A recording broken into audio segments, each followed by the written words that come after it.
working on looking at DNA sequences on the Y chromosome. And after that 5 years, I learned about a laboratory that was opening up to do forensic science. I had no experience in forensic science per se, but I did have experience in the molecular biology techniques that were being used. So I went to work at this private lab, Cellmark Diagnostics. It was the second laboratory in the US to bring forensic DNA online, working on forensic evidence. And I worked there until 2005.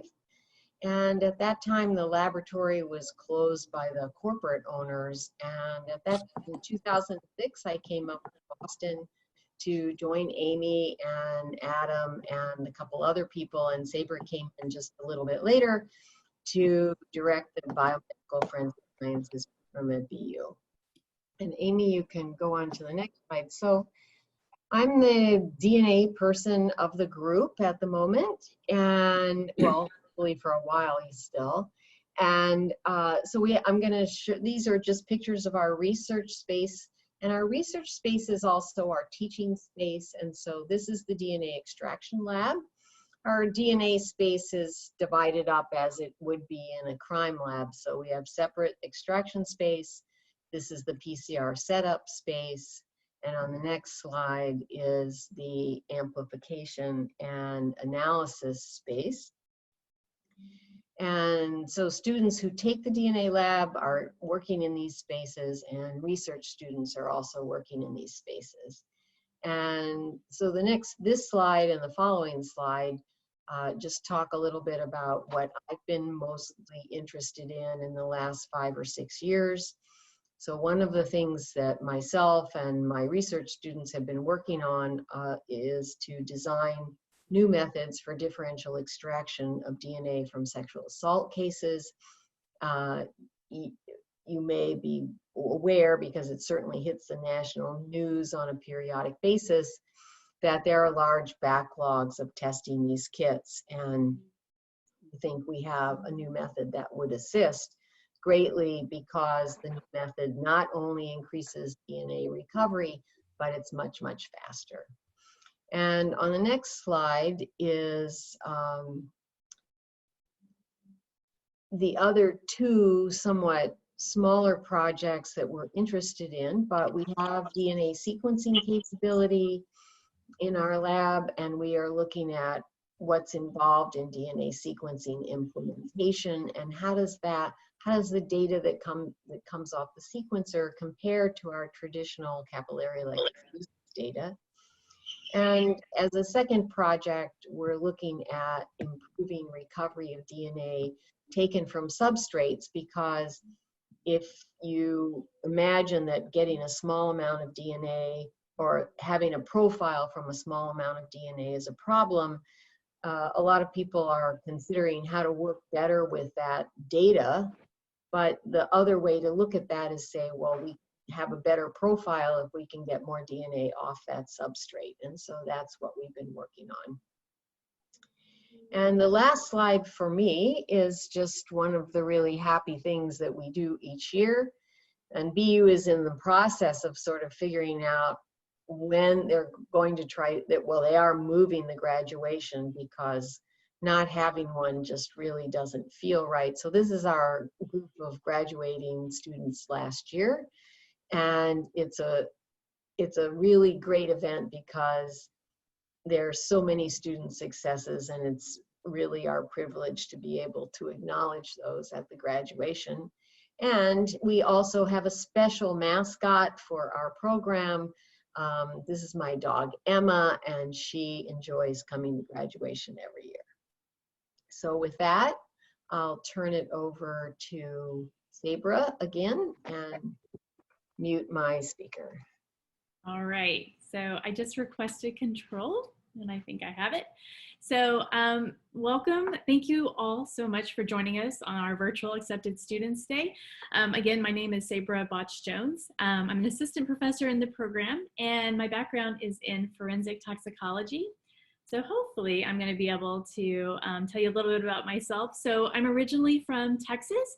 I grew up in a really tiny, tiny town in Texas, and that is where I began my undergrad. But that's sort of how I got into forensic science. I took an elective class in Intro to Forensic Science. I knew from the very first night that I was going to be a forensic scientist. I didn't know what that meant or what discipline that would be, but I knew that that was what I was going to do. But I ended up actually moving to Oklahoma. Oklahoma City specifically, during my undergrad. I was working and going to school, so I was working for an airline. But I happened to go to a town, Edmond, Oklahoma, where the University of Central Oklahoma is, which some of you probably know about. But that is where I completed my undergraduate degree and also a graduate degree. But for my undergrad, I actually interned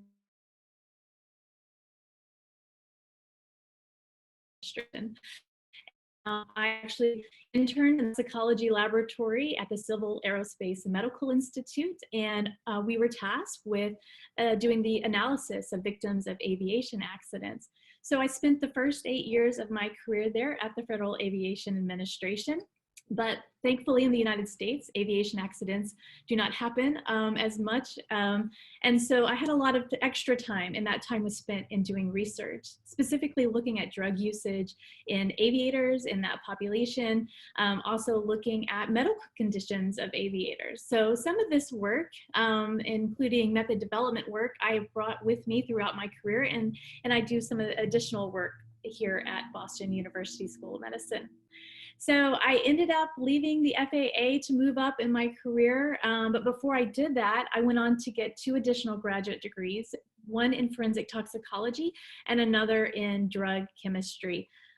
So I really like school, apparently. I really enjoy it. After I left the FAA, I went on to be a senior forensic toxicologist at the Tarrant County Medical Examiner's Office in Fort Worth, Texas, where we did analysis on pretty much any type of case. So our primary role was post-mortem forensic toxicology, but we also did work for police agencies on driving under the influence as well as drug-facilitated crimes.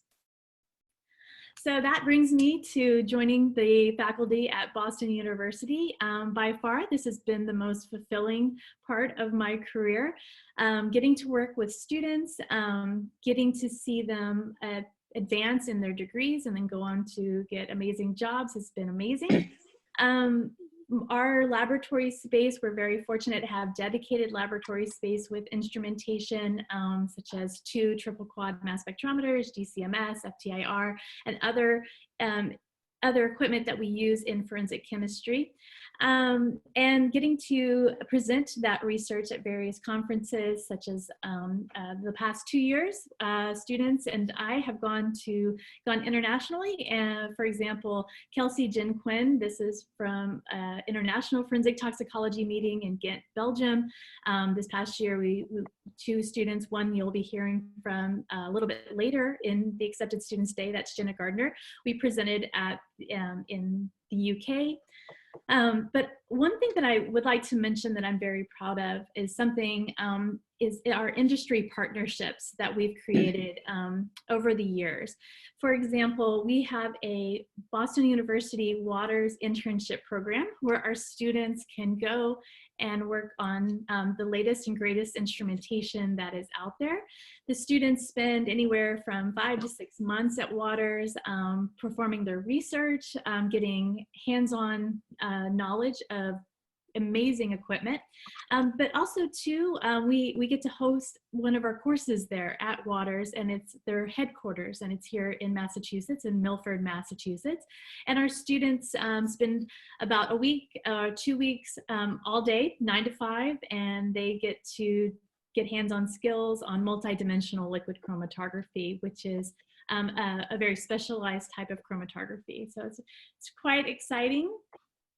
But also too, I've had some amazing experiences in Massachusetts.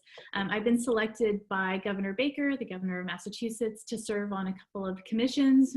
For example, the operating under the influence of cannabis, the OUI Commission on Cannabis Control.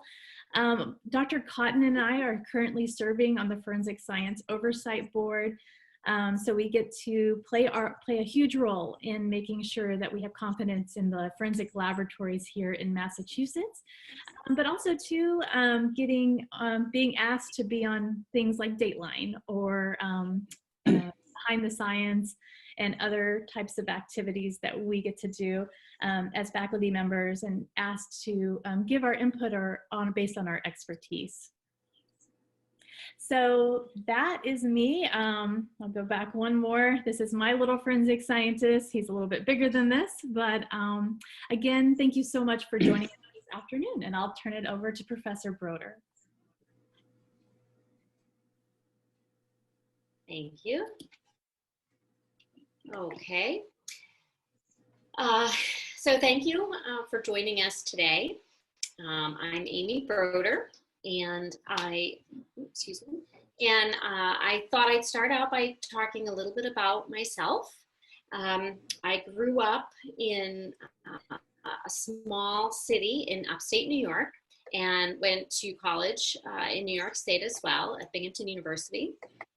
And I was a biology major, really loved science. I had done some research as an undergraduate, basically with some entomology research with a professor. And I realized that I didn't think it was for me. It didn't seem that fulfilling to me personally. You have a question that you try to answer every day. And after working for this professor for almost 2 years, I felt like I really had no more knowledge or information about the topic that we were studying than when I had started. And so I started investigating what types of careers I could use my love of biology on that weren't research related. And I stumbled upon forensics. I hadn't even really thought about the fact that that career existed until the end of my junior year. And I did some research. I realized there were just a handful of master's programs in the country at that time, and I decided that is what I wanted to do. So I moved to Washington, D.C., and I got my degree at GW. I loved learning all about forensics. I had an internship at NCIS headquarters, which at the time I had never heard of, nor had anyone in my family or in my circle of friends. And of course now it's pretty well known. But I had a great time interning there in the homicide unit. And right after I graduated, I got a job at the Bodie Technology Group in Northern Virginia. And they're a private forensic DNA laboratory. And when I was hired into the mitochondrial DNA section of the lab. And so I was doing sequencing on a gel-based platform for forensic purposes. The next job that I had in forensics took me to California, where I was hired at the Serological Research Institute, or SERI, as it's known for short. While I was at SERI, I did biological screening and serology. I also did STR analysis, and I was really fortunate in that I helped that laboratory validate their mitochondrial DNA sequencing protocol. So I got an opportunity to share with them all that I had learned at the Bodie Technology Group. In 2002, I decided that it was time to move back to the East Coast. And I was fortunate enough to be hired by the Boston Police Department Laboratory into their criminalistics section. And so I got to pick up a few new skills in the criminalistics section.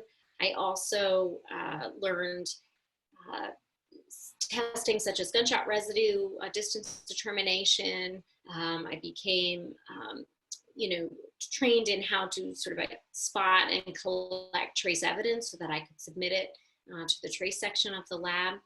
And I was also really lucky in that we, as lab analysts, were on call for crime scenes. So I got to go to crime scenes and was trained in crime scene investigation. And that was a really exciting part of the job. And so while I no longer was working in the DNA section of a lab, I got to pick up these other additional skills, and that was really great. I was at the Boston Police Crime Lab in 2006 when BU decided to start this master's program. And BU was located only about 1 mile from the Boston Police Department Crime Lab, and it was a natural transition for me to move into academia at that time.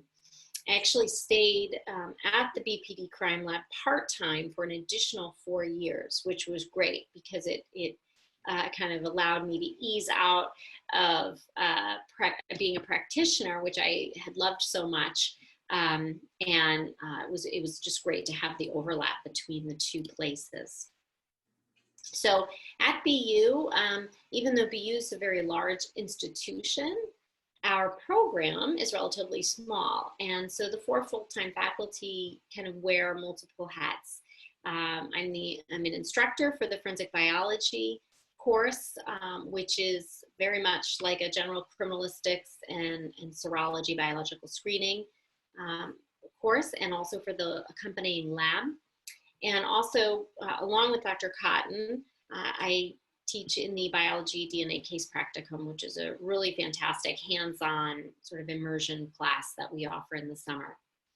In addition to teaching, as with all the full-time faculty, I have an advising role, both as a program advisor for students and as a research advisor.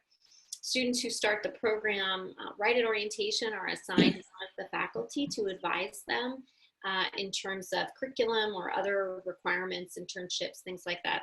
So they have somebody designated for them that they can go to for advice. And I also coordinate the internships with Professor Botch-Jones. And I am co-faculty advisor for the student organization called BUFS, which is the BU Forensic Science Society. And that's a combined student group with our students and the students from the Forensic Anthropology Master's Program. So Dr. Sean Tallman and I advise that group. I also assist with things like admissions. I think probably all of you have received an email from me at some point during this application process. I help with administrative parts of the program in my role as associate director. And I also help to oversee some of the courses that are taught by our adjunct instructors, such as the pattern evidence course and the crime scene course. Of course, research is a huge part of the faculty and the students at the BMFS program. And my research interests really revolve around procedures for identifying body fluids or optimizing procedures for identifying them, particularly when you're dealing with small sample sizes or stains that can't readily be seen. I'm also interested in how sexual assault evidence degrades and what happens as some of our presumptive tests test negative as it gets older, and how that affects downstream testing. So I have a couple of recent projects listed here, just so that you get a little bit of a flavor for what I do. Sometimes I go outside of forensic serology or biology a little bit, as you can see with that second research project, which had to do with 3D scanning of plastic fingerprint impressions. And though I have a little bit of professional knowledge about fingerprints, I was never a certified latent print examiner. And so in instances where a student is interested in something that's a little bit outside of the expertise of anyone in our program, we reach out to the practitioners in our community. For example, on that project, I had 2 certified latent print examiners from Boston and one from California who were on that students' research committee and helped with the designing of the experiment and the data analysis.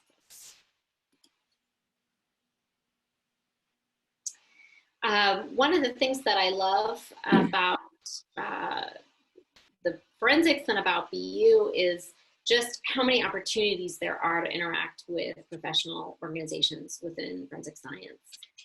The two that I primarily associate with are the American Academy of Forensic Sciences and the Northeastern Association of Forensic Scientists. And pretty much every year I'm able to attend each of their annual meetings, always with a group of students, as you can see here, and the faculty as well.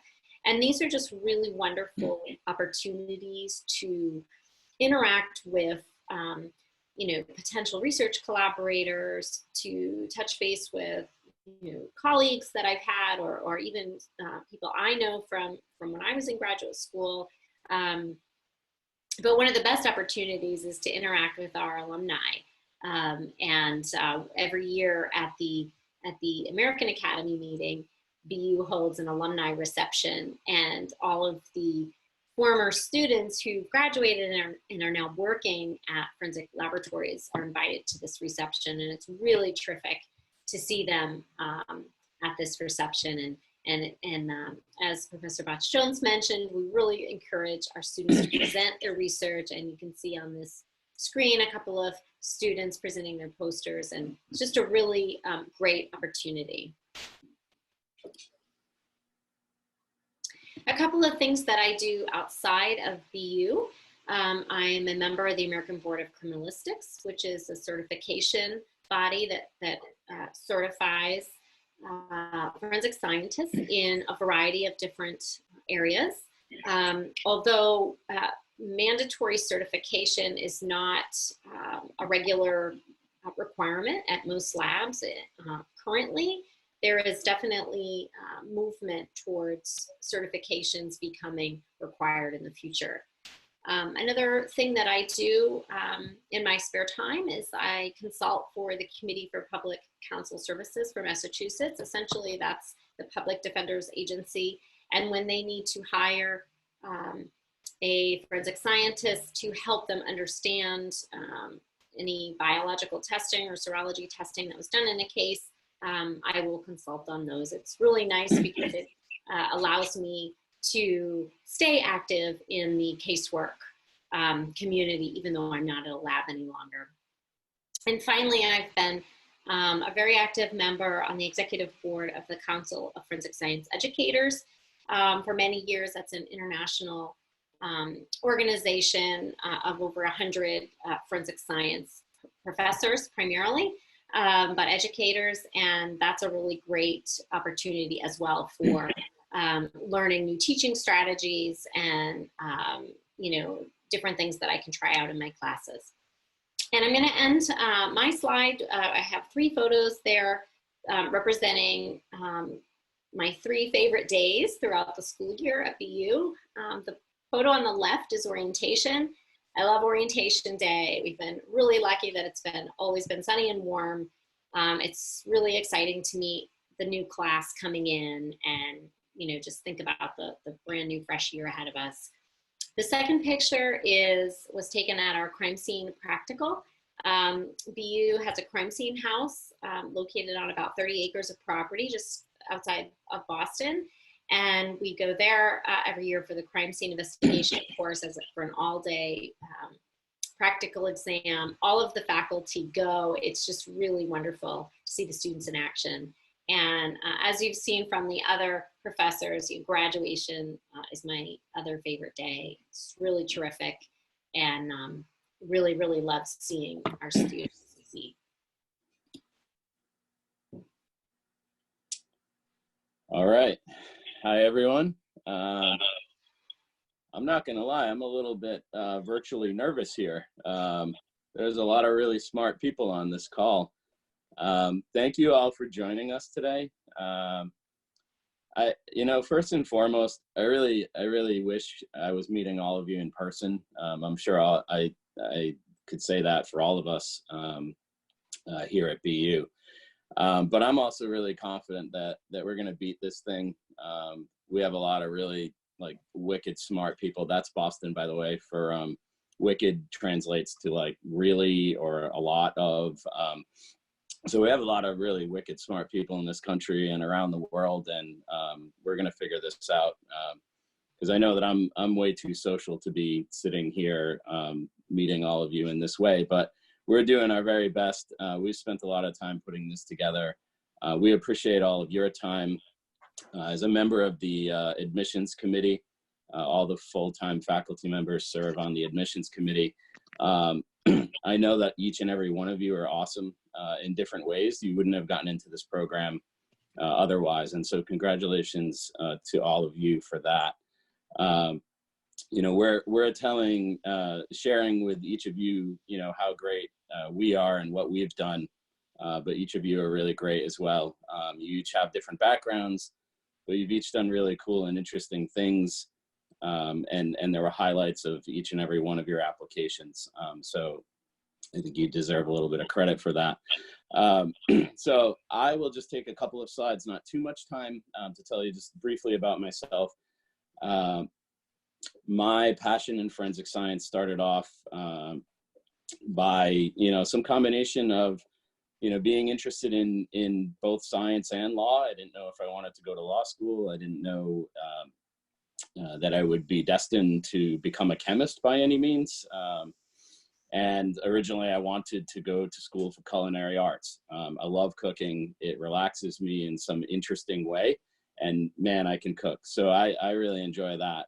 But what pays the bills and what I'm really passionate about in my day-to-day work is teaching and sharing knowledge that I developed by working in the field. So earned a undergraduate degree in chemistry from a small school in Massachusetts, south of Boston, called Stonehill. And then I went on to do my doctorate at Northeastern University. But prior to that, I worked in the field for the State Police Crime Laboratory, where I originally started off in the criminalistics unit, examining sexual assault and homicide cases and regularly responding to crime scenes across the state of Massachusetts, which I really missed, to be honest. It's a really fascinating part of the field. Most of my day-to-day work was then in the arson and explosives unit, which is where my passion is further developed in the field, and to a lesser extent, drug analysis. So my primary expertise is really in fire debris, ignitable liquids, and explosives. Much like Professor Brodeur, I'm also a member of the American Board of Criminalistics, which I would encourage all of you to join and start thinking about towards the end of your formal program of study. Lastly, for this slide, I serve as the Associate Director for what's known as CARFS, which is the Center for Advanced Research in Forensic Science. On the next slide, some of you may have heard of this, others of you may have not. I was bummed out to not meet you in person, Safia, because I know that you go to Florida International University. Our meeting in Miami was obviously canceled last week, and that was a disappointment for me. But this center is very much continuing. So what CARFS is all about, and if you at some point want to check it out, go to forensicresearch.org. As a member of this program, you'd have an opportunity to participate in some capacity within this. There are 4 universities involved in this research effort. There are about 22 government and industry partners, including the FBI, the DEA, the U.S. Secret Service, a number of companies which you might wonder, why do they have a forensic interest, like Continental Motors or Boeing or places like that.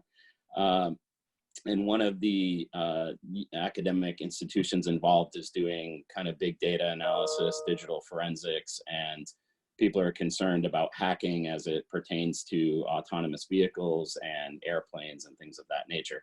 So the Center for Advanced Research in Forensic Science is really a 3-way effort between the National Institute of Justice and the National Science Foundation, in combination with academic institutions, of which BU is one.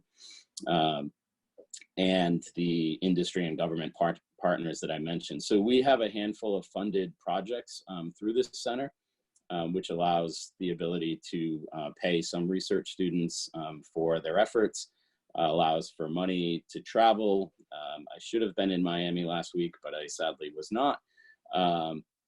The next meeting will be in Ann Arbor, Michigan in August, and this is there'll be 2 meetings a year for students that are doing research through the center would be allowed to travel to and present their findings. So on the next slide, I just wanted to share a little bit about myself. I don't love talking about myself, to be honest, but I think it's important for all of you to know who we are and the fact that, you know, we've built a really solid program. We're excited about, you know, all of you being interested in BU, and we hope all of you come in the fall, because again, we're gonna get back to normal. No one knows when, but we're marching forward, and we're gonna get back to normal. I'm confident of that. So at some point in time, I spent about 5.5 months in the Middle East, in Iraq, doing post-blast related investigations, which is where a lot of this knowledge developed. So there were some interesting articles that had come out after the 2013 Boston Marathon bombing. I had an opportunity to interview with Bill Hemmer at Fox News. And then a few years later, to balance that out so that I wasn't too politically biased one way or the other, I then had an opportunity to interview with Anderson Cooper, which was a really cool experience.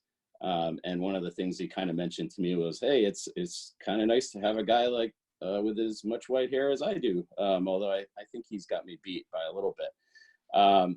So that was a really neat experience. The one on the lower left, Time Magazine, for any of you that may be from Texas or from that area, there had been a serial bomber in the Austin, Texas area responsible for 20+ events about a year and a half ago, a year and a half to 2 years ago. That was kind of a big deal at the time.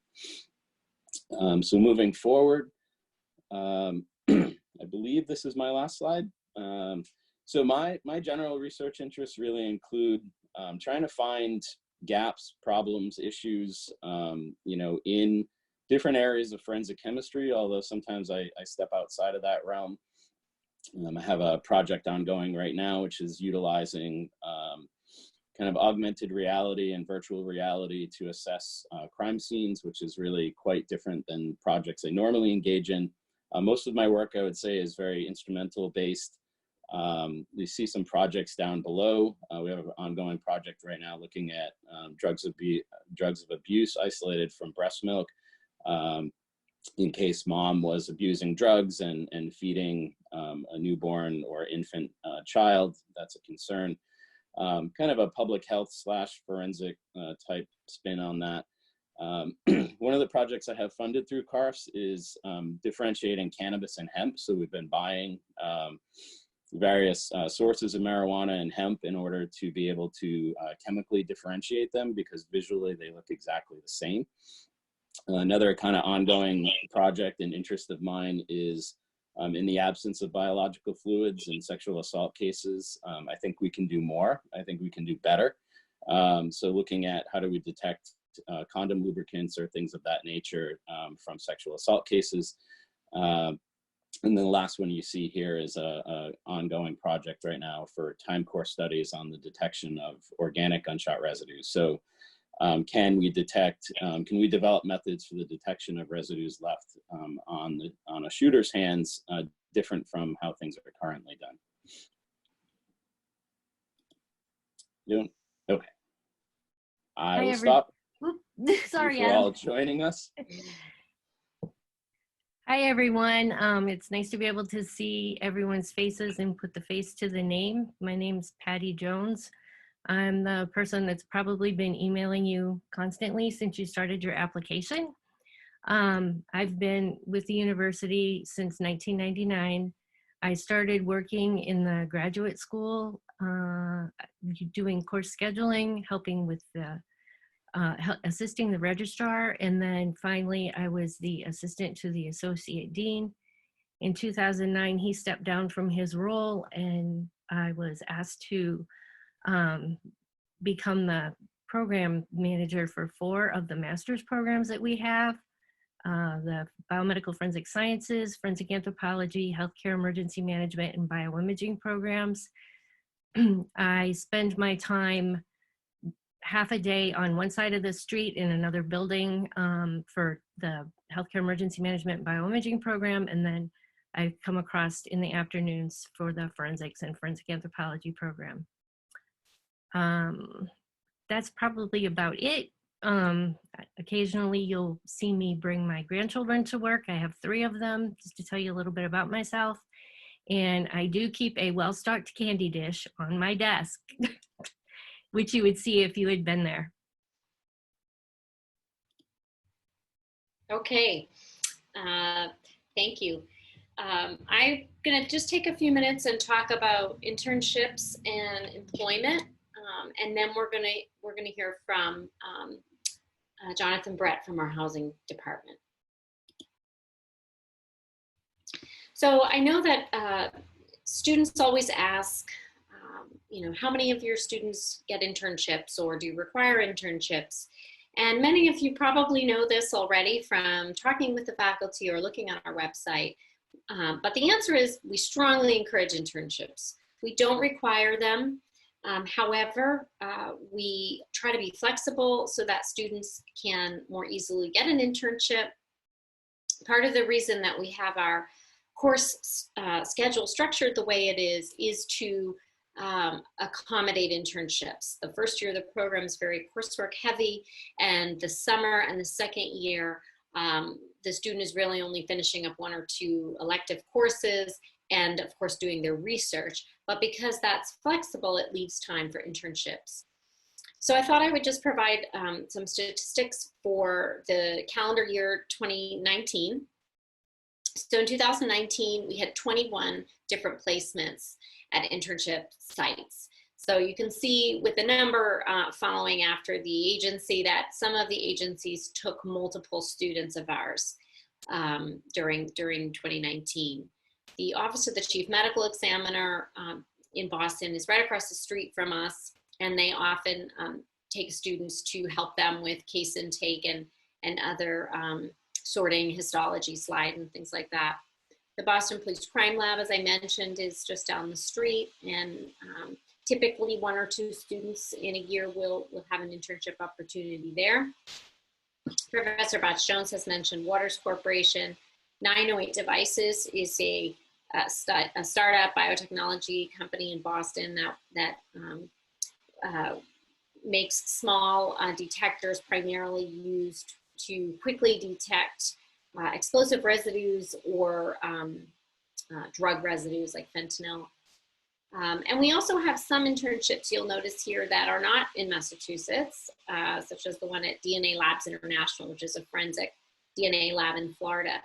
And we encourage students to apply for internships all over the country if they have a place to stay. So if if you want to apply in your hometown or somewhere where you have a relative or friend where you could stay if you were granted the internship, we encourage that.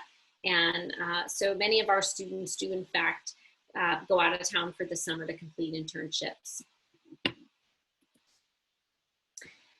Prior internships, I have a few listed here. So these are just from previous years, and you'll see they're all over the country. West Coast, actually as far west as Honolulu. We had a student intern there a couple of years ago. Her family owned a vacation home there, so she was able to have a place to stay for free. But you'll notice there are crime labs at the city level, at the state level, at the county level, medical examiners' offices. Not every internship is forensic. If you're going to be doing something that's relevant at the internship, relevant or applicable to forensics, it's still a really important and valuable experience. So for example, we had a student a couple of years ago who was doing a DNA analysis internship at MIT. And the research that she was doing was in conjunction with studying a particular disease and how the DNA was affecting that. But she was using the same techniques that we would use in a forensic DNA lab, and so it was a very valuable experience. And even if a forensic internship isn't attainable, we encourage students to get lab work, get hands-on work in the labs. Moving on to employment, we do track our graduates for several years after graduating. That's a FEPAC requirement. As you know, we're accredited through FEPAC, and they require that we collect this information of our graduates. And so I have it listed here for 2018 and 2017, and you'll see that, you know, a very good majority of our students upon graduating do in fact receive full-time employment in the forensic field. That's pretty much the goal for everybody coming into the program.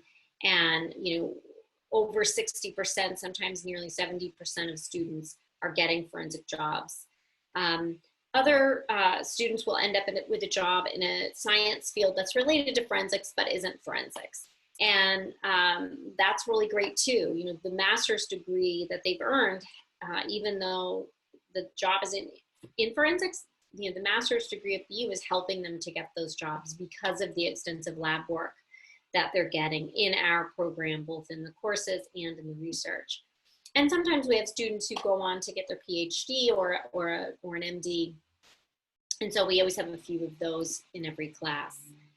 The most recent set of graduates from 2019, I have their statistics listed here. So again, very, very stable, 61% have employment in a forensic setting now, and 21% in a related science field.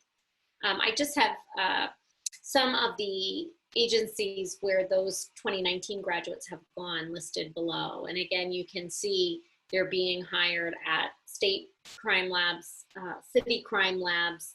One of our students was hired at a forensic veterinary lab, doing forensic testing on animals. Also, you know, students not in a forensic setting, but in a clinical setting or in a research setting. And so, again, this degree really can prepare you for a variety of science careers.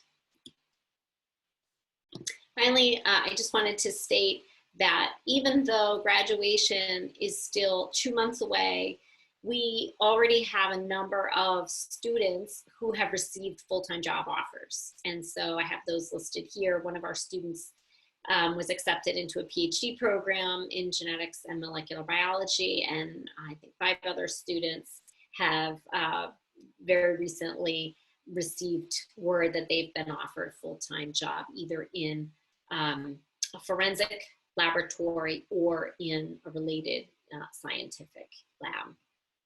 So congratulations to those students. Next, we are going to hear from Jonathan Brett. Just making sure that he is on the call with us. And I'm going to turn it over to him in just a moment. Before I do that, I just want to make sure that he's here. Jonathan, I'm here. Hi. Oh, perfect. Okay. Now that I know he's here, if you want to just let me know, Jonathan, when to advance your slide, I'll be happy to do that. Okay, great.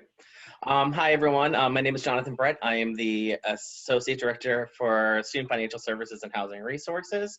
So I'm going to talk to you about some of the things that we have available in our office, about what you'd want to know about trying to find housing when you come to Boston, and just some of the things you want to keep in mind when you're doing that. So our first place you're going to want to go visit to is our Housing Resources webpage.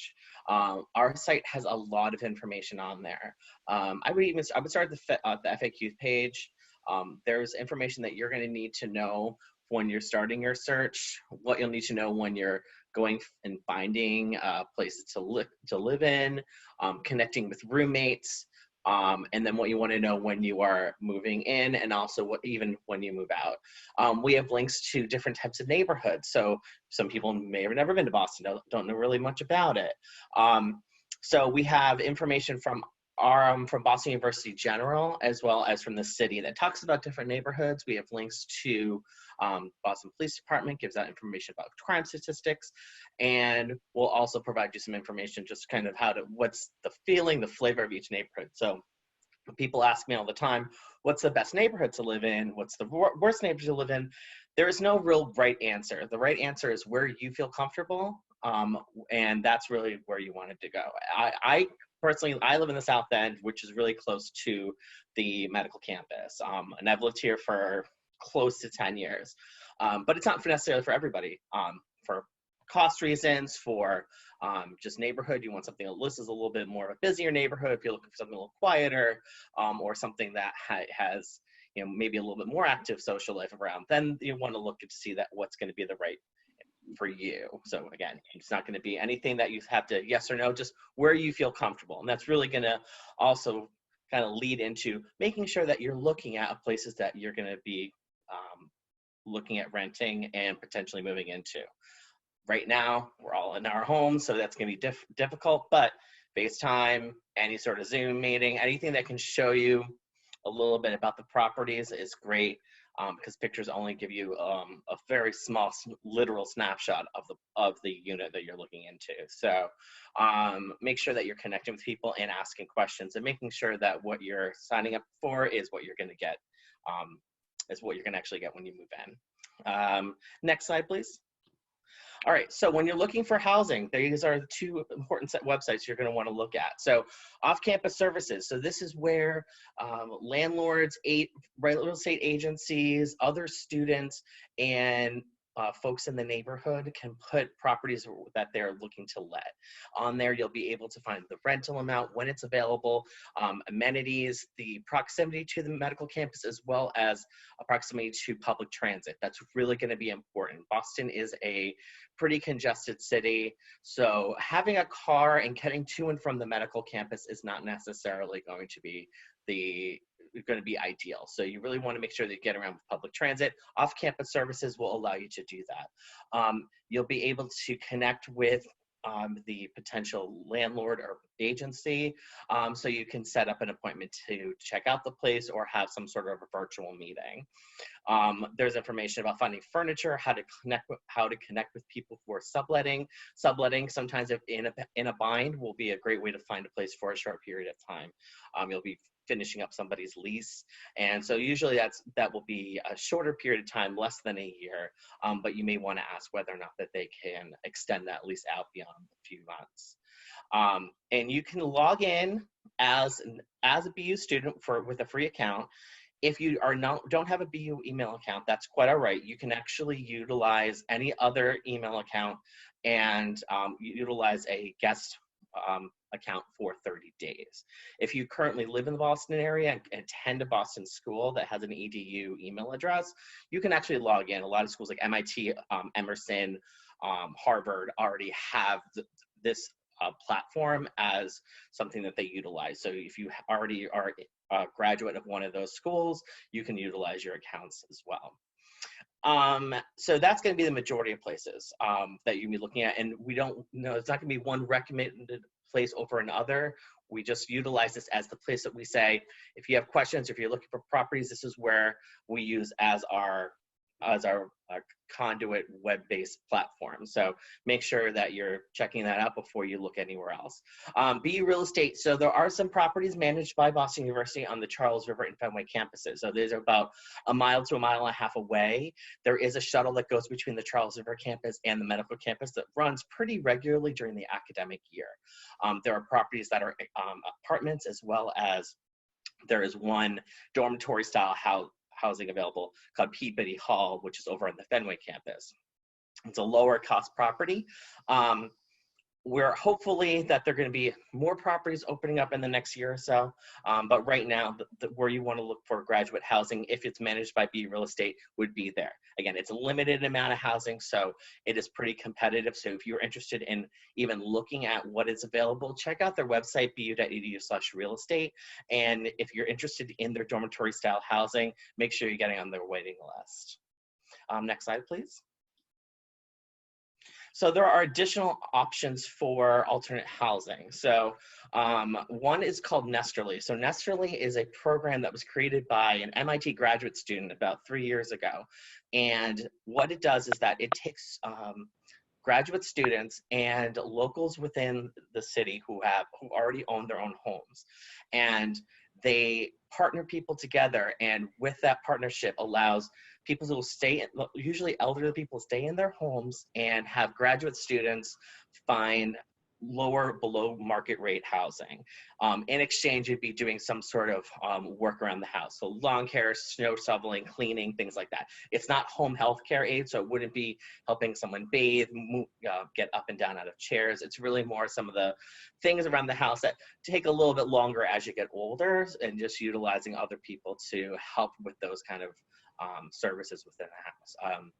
I went on there pretty recently, and there are some great options there for people. Again, it's not for everyone, because you do have to make that additional commitment beyond what you would want to do as a student. But for some people, you know, it may not necessarily be that bad. If it's snow shoveling, this winter, you got off pretty easily. So if you're in that sort of agreement with that person, you would be able to have that as a pretty good agreement of staying in lower cost housing. FISCAS, excuse me. That's housing for female BU graduate students. It's on Commonwealth Avenue in the Back Bay neighborhood, which is about halfway between the Charles River campus and the medical campus. It's for about 16 female BU graduate students. If you are interested, I would highly suggest checking out their website and connecting with them for the fall of 2020 applicant list. And then there are some graduate resident assistance programs that Residence Life does offer. So this would be for housing over on the Charles River campus, so it would be undergraduate housing. It is pretty competitive, and it's great for people who get into it. They will pay for your entire housing for a semester or an academic year. But remember, it is a job, so you will have time that you will have to focus on being on call, on weekends, and as well as making sure that you're taking care of any sort of issues that arise with the other residents in that hall. So if you're interested, the link is on this page, and the application right now, this is April 12th. Last time I spoke to somebody in Residence Life, they haven't said that they were looking to extend it, but if you are interested, you still have some time to go forward from there. Other things I would just give yourself a heads up on are making sure that you understand terms in your leases and not signing anything that you don't know anything about. I think it's important that you, if you have questions, getting in contact with us on the next slide. Get in contact with us. If you don't understand something in your lease, please just send us a copy of your lease. And we have actually lease terms on our website. So in our settling in page, we have some information about that. And give yourself enough time. Usually 2 to 3 months before your program starts is the ideal time to find suitable housing. The students who have the hardest time are the students who actually are starting late. So if your program's starting and it's 3 weeks before your program's starting, you're going to have a hard time finding budget friendly and convenient housing. So just give yourself enough time. Usually I'll say, when students ask when do they want to search for housing, the day after they put into their deposit for the program. So that's what I would suggest. And yeah, just make sure if you don't know, ask questions and understand every single fee that you're having to pay. And if something doesn't seem right, send us an email and we'll be happy to go over it with you. Does anyone have any questions or comments? Anyone has a general question for Jonathan? I think you can use the raise your hand feature in Zoom to let us know, and then we can call on you and you can unmute your mic and ask him.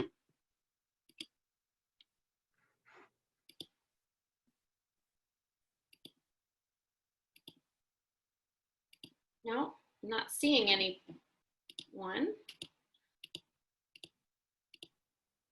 Okay. Okay, if you do have questions, our email is ohr@bu.edu if you have any questions that you might have about housing. Great, thanks, Jonathan. Thanks, you're welcome. Okay, I think to follow up on that, Dr. Hall's going to talk a little bit about just the experience of living in Boston for those of you who would be relocating. So I wanted to take a few minutes just to kind of express to all of you what a great city Boston is. Some of you have visited, some of you have not had that opportunity. For some of you, you're halfway around the world, and for some of you, you're right next door. But what I have to say, and genuinely say, is that I've stayed here for a reason personally. I grew up in Rhode Island, which is the smallest state in the country, so it's not that far away. But then I left and I came back, and I'm really glad I did. And I've been here for some time now, and I've seen Boston from so many different angles, from working professional to buying a home to going out to the bars and restaurants with my friends, and really enjoying all the different things that Boston has to offer. The population of Boston is right around 700,000, so it's a relatively, it's a medium-sized city. I think it ranks about 20th in the country in terms of total population. So it's, it's not at all comparable to New York or Chicago or LA, but it's a decent-sized city. And it is truly an academic hub. There are 52 colleges and universities in Boston, of which BU is the largest. However, we're quite a small program, as you heard, even though BU at, proper, BU at large is quite a large institution. We're quite a small program within a large institution. So you have a little bit more of a, a personal feel. Our doors are open. If you're having a hard time, if you need something, you can come to us. We're here. We work together as a very cohesive team. We work hard, and we do, what we need to help you through all of this. But as a city, I think what I wanted to focus on a little bit is that although the academics are great and they're important and they should be the top priority, I also think that choosing, where you become a graduate student, a big part of people's overall happiness is, based upon, do they feel comfortable where they are? Do they enjoy where they are? Do they feel that they're getting some enrichment experiences in addition to just the academic experience? So I wanted to just share a little bit of that with you. So on the next slide, the medical campus of BU, and again, some of you have visited and some of you have not, is located in the south end of Boston. You see a lot of these kind of brownstone brick buildings. It's one of the areas of the city that, if you look back to the colonial days, didn't actually exist. It was an area of the city that was created through massive amounts of moving earth and landfill in order to build up a base and essentially extend the size of the city to what it currently is, which is about 48 or 50 square miles. It's much like San Francisco in that it's a peninsula, so you can't go east without hitting the ocean, and you can't really go north or west without hitting another body of water, namely the Charles River or the Mystic River. Around the immediate BU Medical Campus, which you heard is located about 1.5 miles from the main Charles River campus, which houses all of the undergraduate students, you have a little bit more of a professional feeling, I would say, is that you have graduate students and medical students, and you're kind of very integrated into what feels almost like a hospital environment. Students are like all of you, slightly older than undergraduate students, so in their early to mid 20s, and sometimes slightly older than that as well. On the next slide, for those of you that attended the open house, I recognize some of you, and I was really excited to see you here and that you were accepted, because at that point in time we weren't quite sure, but now we know, and we're happy that you're here. So you probably recognize some of these slides, so I apologize for that. When I first came to Boston, in the center of this slide, you see a monument, and I was a bit naive, and I'll be honest, I think in U.S. history I didn't pay as close attention as I probably should have. And I asked one of my friends, I said, what's that kind of fake Washington monument looking building over there? And he goes, oh, well, and he grew up in Boston. And he goes, Adam, that's the Bunker Hill Monument. That's been there for much longer than the monument in Washington, D.C. was ever there for. And Boston has quite a rich history, going back to, the Civil War and beyond. And there's a lot of really beautiful places in the city to check out, from, the Institute of Contemporary Arts to the Museum of Fine Arts to the Science Museum. There are countless bars and restaurants and places and get-togethers. About 1 in every 4 residents during the normal academic year is either an undergraduate, graduate, or medical student or law student. So that equates to about somewhere on the order of about 180 to 200,000 students within the area, within the range of their 20s to 30s. So the social opportunities or the opportunity to meet someone, I think, is most certainly there. On the next slide, we have 4 very distinct seasons. One of the things I really like about New England, although I must admit I'm jealous of the student from Maui and the one from the Philippines as well, because there are times where I would very much love to be there myself. But I love Boston, and the 4 distinct seasons are quite noticeable. It's usually right around this time of year that everyone starts smiling again, because we realize there's hope in the world, and you start to see things blooming and flowers are coming up and trees start to have buds on them. And our medical campus kind of transforms from, a place where we, anticipate snow or could have snow. One of our other students on the call today from Trinidad, and another one from the Barbados, I believe. We had a student in the past from Trinidad who was very excited about snow until it happened, and then it happened several more times after that. Although we did have a very mild winter this year and had very little in the way of snow. But as we transition from spring to, summer, then you start to, see the city become, into the 80s and upper 90s at times. Last 2 summers ago, we hosted one of the CARFs meetings. We had folks from FIU in Miami visit us, and it was actually hotter in Boston than it was in Miami. And so we can have fairly extreme fluctuations in temperature and weather, but it keeps it kind of interesting. On the next slide, once we get into fall, we have probably one of the more vivid foliage developments in anywhere in the country. And as you go north from here into New Hampshire and Vermont, if you're outdoorsy at all and you want to get out for a hike, and we've done that with our research group sometimes, just to take a break from the lab and have some experiences in this part of the country beyond the academics. I believe there may be one last slide, but I'm not sure. Okay, so getting back to kind of our home at the medical campus, on the lower right here you see what's called the bus, which is quite creative, I must say, the BU shuttle. The BU shuttle operates, there's about 4 to 5 of them at any point in time. There's an app that you can download. This bus constantly shuttles between the Charles River campus, which is the main campus of BU next to Fenway Park, and Commonwealth Avenue and Kenmore Square, over to the medical campus and back again. And so we have some students that will live closer to the Charles River campus. We have some students that live in the Alston-Brighton area, which is a great area with, again, tons of bars and restaurants and good times to be had. And then we'll take this shuttle over to the medical campus.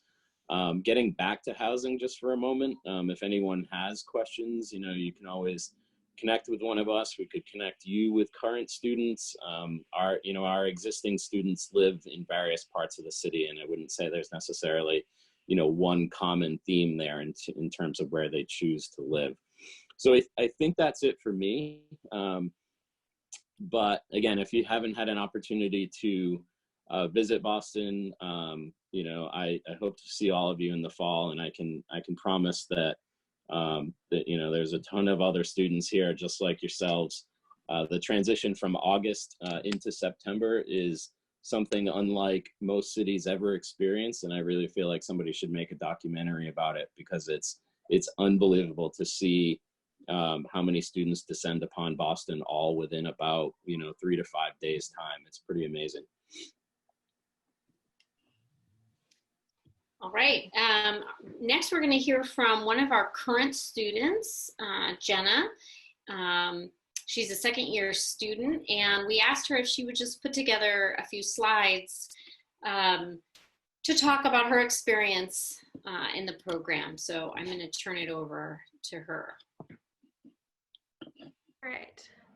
So as Professor Brodeur said, my name is Jenna Gardner, and I'm just going to kind of give a bit of an overview of my experience here in the program. Do I take control of the slides? Okay, good. Yeah, Jenna, if you'd like, do you know how to do that? I think yes. Okay. Maybe. Go up. Yeah, Did that work? that did. Okay. All right. So just a little bit about me. So I am originally from Salt Lake City, Utah, which is actually where I'm at currently due to the situation. And so I did my undergraduate degree at the University of Utah, and I got a Bachelor of Arts in Biology as well as chemistry and English literature minors. And when I was finishing up my undergraduate career, I decided I want a little bit of a break in between undergraduate and graduate. So I actually graduated a semester early and used that time to kind of work and get some experience in the labs and such, and then kind of go abroad and travel around for a few months. And so that was kind of a neat experience before I dove back into the academic world. But as Adam was saying, I'm like to take advantage of the outdoor opportunities that Boston has to offer, just because that's kind of the area that I come from. So lots of camping, lots of backpacking, outdoor stuff. And this past year, I actually was able to run the Boston Half Marathon, which was kind of a neat opportunity. So, I'm not actually sure. Oh, okay. So why I chose Boston University. So some of the things that really appealed to me were that it's a FEPAC accredited institution, just because that kind of guaranteed to me that it was up to a certain standard and there were certain things that they were following that would kind of be recognized universally. Oh, it didn't stick. And then as well, I really liked the proximity to the medical campus. In my undergrad, I was able to kind of go into cadaver labs and be kind of around a medical campus as well, which led to a lot of research opportunities. And I liked that idea of having that in graduate school, where I could also have the opportunity to see the cadaver lab and to kind of have that somewhat cross-discipline that comes with kind of just being in that environment. As well, I liked the instrumentation, the resources, and the networking opportunities. So as was kind of mentioned previously, Boston is such a rich city for academics that it's truly, there's so many opportunities just waiting outside the door just because there's so many things in the area. And so the location as well was really appealing to me just because I love the city. I love kind of what it has to offer. It's a nice mix of outdoors and academic and such. So to me, that was really appealing. So that was kind of why I ended up at this program. So what Boston has to offer. So just some of the things that I've been able to take advantage of. As was said, it's an incredibly vibrant city. And I think it's one of the more beautiful cities I've lived in. It just, like the Charles River all the time is so nice to go to, whatever the season it may be. If it's covered in ice or if it kind of has, you know, spring blossoms next to the side of it. It's always great to kind of just walk down and have like a picnic by the side of the Charles or something. And I've gone kayaking a couple times as well in the Charles, which is really fun. And in the area, there's a bunch of museums. There's a bunch of really cool, like there's observatory nights over at Harvard where you can kind of like learn about astrophysics and different things. Like there's all the opportunity to kind of be as academically inclined as you want to be, but also to have as much fun as you want to. There's great breweries in the area and book signings and bars and restaurants and all that. And we've done game nights out at like game cafes and stuff. So there's just always something going on if that's kind of what you want to do. But it's also just a nice city to kind of just walk around by yourself and relax, which I think is a great mix for me, just because when you need to kind of be more academically inclined, you can do that. And when you need to kind of lay back and have fun, there's also lots of opportunities there. So for me, moving to Boston was kind of an interesting process. I was in Norway, I think, when I was looking for my housing options.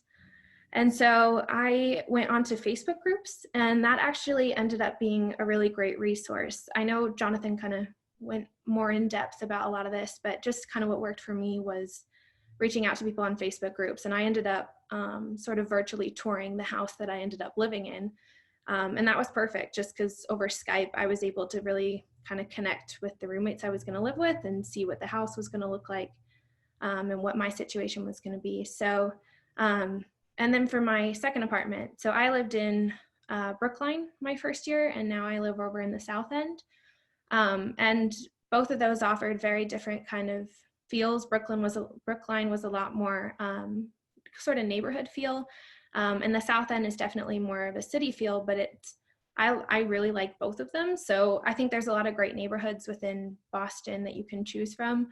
And the great thing is that so many of them are super accessible, because coming from Brookline, which isn't necessarily the closest thing, I could walk if the weather was super nice, but there were also options to take the BU shuttle, which was free, and I could take the T if I wanted to. So there were a lot of options to kind of get around, which made it really easy to kind of find both affordable and convenient locations. So some opportunities inside and outside of the program. So there's quite a few number of courses that are required within the program, but then there's also additional electives and labs. And that was kind of neat, because you can kind of tailor make that to the things that interest you, which you can kind of find out your first year, what really kind of strikes your fancy. And it's really nice to be able to take advantage of these kinds of things that sort of really round out your experience there. And as well with that, there's also a lot of research opportunities. So if you're interested in having a little bit more time in the lab, obviously there's your thesis research that you'll be doing, but also there's a lot of opportunities to get involved with like collaborative projects, or just even kind of with your thesis advisor, or whatever lab you kind of end up in or are more geared towards. There's lots of opportunities. I've worked on, I would say probably like 6 or 7 different research projects at this point, which has been really great, because it's kind of rounded out my use of instrumentation and my knowledge of different compounds and different techniques and all that kind of stuff, which has been really good. And with that comes the opportunity to go to different conferences. So there's quite a number of conferences that are offered sort of nationwide, and a lot of those are, if you can kind of get to that location, but those are great opportunities to really network and to get some experience presenting and getting a lot more comfortable with sort of, speaking about your research in a coherent way, and being able to communicate science effectively, and also to see kind of what's out there. That's always very interesting to see the research that's ongoing in the field. And then as well, internships, there's lots of great internship opportunities just by nature of where the school and the program is located. But as well, the professors are really excellent at sort of putting you in contact with people that might be maybe where you're from or kind of areas you're interested in going. So that's really helpful. There's kind of lots of different things you can take advantage of in that regard. There's also some student organizations. So we have one that's sort of specific to our program, which is called BUFS. And I think I spelled that wrong. And then there also is the sort of overarching one called GMSSO, which is for all of GMS. And I was actually the student representative for that, which was a really neat opportunity because it kind of allowed me to interact with people from different programs, and kind of go to more social events or volunteer opportunities. So we have a lot of lectures that come in through BUFS as well. And those are very interesting to hear about different paths that people have chosen within the field. So kind of with that, there's lots of volunteer opportunities within the city and lots of job opportunities, which is good, kind of both in and out of the city. And I think the program really prepares you well for kind of seeking out the best opportunities that you're interested in. So some of the conferences that I've been able to attend. So unfortunately, the one that we were going to attend this coming month was canceled. But luckily, I was able to attend 2 in the fall, the International Association of Forensic Toxicologists, as well as the Society of Forensic Toxicology. And one of those was in Birmingham, England, and the other was in San Antonio, Texas. And those were really neat opportunities. It was cool to kind of present my research in that sort of very international kind of capacity, which was really cool. And to speak with people from sort of all over who were doing, projects kind of similar to mine, or projects that were very distinct, but very interesting to kind of hear what was sort of the hot topics right now in the field, or different ways that people were approaching kind of the same thing. And there's lots of different opportunities within those. They kind of have some fun outings that you can go to. And overall, it's just a really great opportunity to kind of meet other people that are very interested in the same field that you're interested in, and kind of network and, I don't know, just kind of share those experiences with people also in the field. So those are really great. And it's a great way to get to know the professors as well if they're there. So that's always good. So some internships. So this past summer, I did an analytical chemistry internship with Perk and Elmer. And they sort of do a lot of collaborative work with our chemistry toxicology lab. And so I was able to get an internship with them over the summer, which was a really great experience because it really was a lot of independent work that required me to kind of learn some new stuff kind of on the spot, like a lot of software tests, which I'd never done before. And so it kind of reframed the way that I was thinking about instrumentation that I was otherwise familiar with. And so it kind of, made me think a little bit outside the box that I was used to. But additionally, it was a lot of stuff that I sort of had a working knowledge of, but hadn't really done hands-on. So that was really helpful. And from that, we've sort of continued that partnership with a lot of collaborations. We published app notes, we've done more research projects and attended conferences. So that's been a really great sort of partnership that's built up from that experience. So the other internship that I had was this past fall into this spring. I did an internship with the New England Innocence Project. And that was a really, really neat opportunity. It allowed me to sort of combine a lot of the stuff that I had found interesting throughout the program, but was sort of multidisciplinary because it brought in the law classes that we'd taken. It brought in biology and DNA and chemistry and toxicology and all these different disciplines that I'd sort of learned about in different courses, but hadn't really been able to kind of bring together as a cohesive unit on like a hands-on opportunity. And so through this, I was able to work with the lawyers over at the New England Innocence Project and kind of look at cases that were kind of coming up for appeal or that they were thinking about taking on, and give some advice about directions that they might be able to go. So I collaborated with a lot of different individuals within the field, which was really nice because that sort of forced me to reach out to a bunch of different people and kind of start this collaboration. So that's been a really great opportunity, and well, I think that will continue hopefully to be offered in the future. So a little bit about my thesis work, just as kind of an overview. So I'm in the toxicology lab, and so my project was looking at, well, the title's there. I won't read that whole thing, but people who are using cannabidiol products therapeutically. Those products aren't always necessarily regulated. And so because of that, they can have contamination from different compounds that people who are using them may not be aware of, and that can sometimes have legal implications. So I was examining whether someone who was taking a CBD product through oral administration would have any detectable or quantifiable amounts of THC or any of the metabolites of THC, because obviously that might cause them to fail a drug test, that might have different implications down the line. And so from this, I developed a method using supported liquid extraction as the sample prep technique, and then putting it onto the LCMS for analysis. And so that was a really great project because I kind of got to build up a method and then also examine these products to see if there kind of would be any implications from it. And so here's a little bit of my results. So cannabidiol was able to be seen in sort of a linear trend. So over time after administration, with the samples being taken from this donor's oral fluid, there was sort of a linear decrease as expected in the concentration of cannabidiol. But there wasn't any THC detected at quantifiable limits. It was detected, but it wasn't able to be quantified.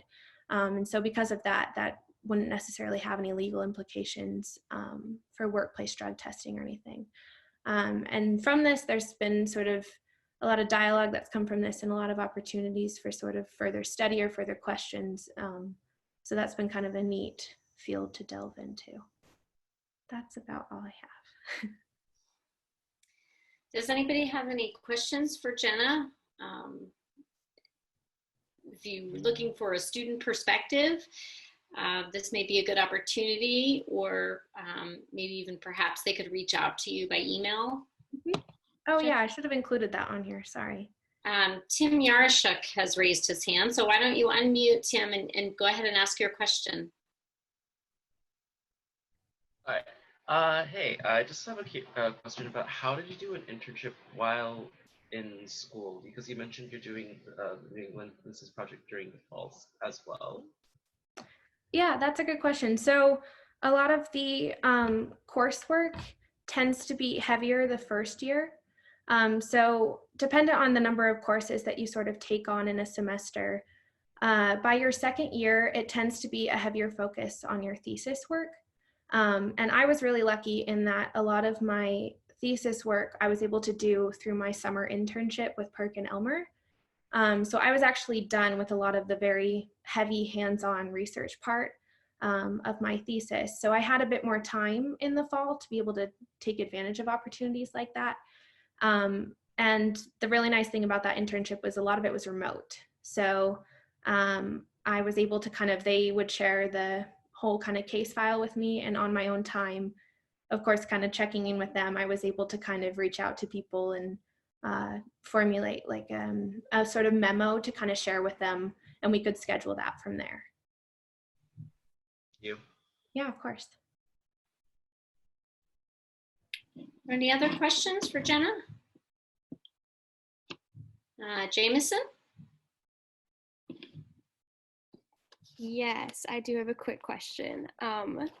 What was it like transitioning into like a graduate level program for you? So I think it's definitely, I would say, more on there's kind of the expectation that it's more on a collaborative level, which I think was really nice because I'd sort of had a little bit of experience working beforehand. I was used to kind of that independence of being able to kind of take on a project or a challenge and figure out how to make it work. So I think there is kind of that higher level expected from you that, you're kind of at the point where, you kind of are part of the field, or you're kind of contributing to the field. I think it's all very manageable. I think the coursework the first year tends to be a little heavy, and I think that's kind of a good challenge from the get-go to kind of manage all of that, but I think it definitely is. And I think if you kind of take advantage of a lot of the opportunities that are available, it really sets you up to feel as though you've reached the level of almost like a peer or kind of someone ready to join the field by the time you're ready to graduate. Awesome, thank you so much. Of course. Any more questions for Jenna?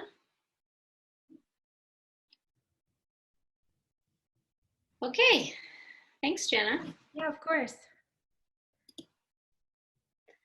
Okay, moving on. We have two more guests before we wrap up. And our next guest is an alumni from the program. Alexis, are you there? All right, well, I'll let you introduce yourself. Hey everyone, I'm Alexis. I am an alum from BU. I graduated the program in 2012.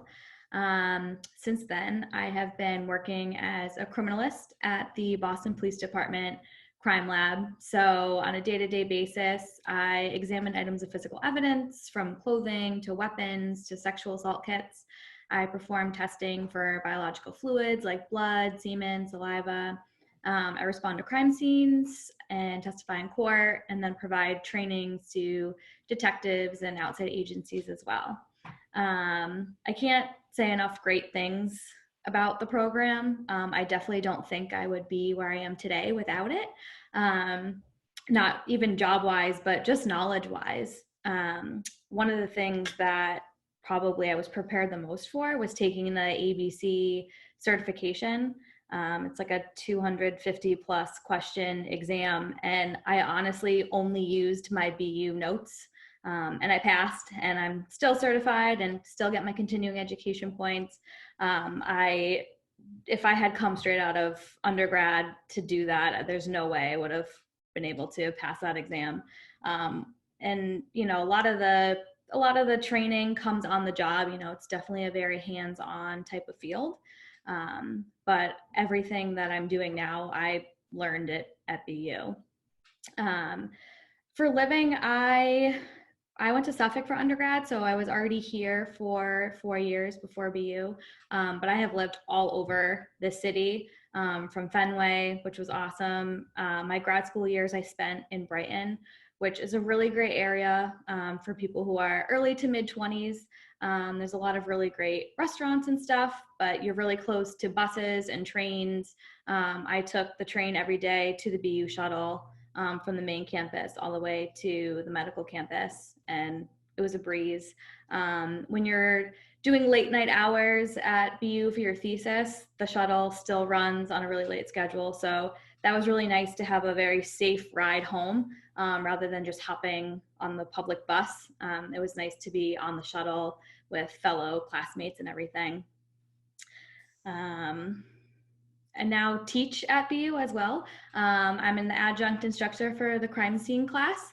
So if you come, I will be teaching you all about crime scenes, which is a really fun class. You know, we have lectures, but we get to do a lot of the hands-on stuff, like going out to process a mock crime scene, using chemical enhancements and alternate light sources. Depending on what field you're interested in, I mean, forensics does have a lot of different areas, whether you're interested in strictly crime scenes or if you're more on a biology track or a chemistry track. There's so many different areas of forensic. I think people don't realize that. And BU really has a lot of opportunity to go on whatever track you're interested in. You know, you can take your sort of core classes at the start, and then if you really like biology, there's tons of biology electives. If you're really into chemistry, there's all sorts of chemistry electives, and then you can gear your thesis on what you like as well. I think my favorite thing about the program is how small it is. Adam had talked about that earlier. You know, it's really nice to have one-on-one time with professors and advisors. The classes are really small, which is great. I think when I was there, it was maybe like 18 to 20 students a class, and I think it's pretty similar now. So it's really interactive. It's great to have those personal relationships, and you can really learn from a lot of your professors that way as well. I know for me, I'm not a great test taker and I don't do well in a huge class setting. So this was a really great program for me where, you know, if I had questions, I wasn't afraid to ask. And everyone is always available, you know, after class to really explain, you know, anything that you have questions on. I don't know, anything else? Any questions? Anyone have any questions for Alexis?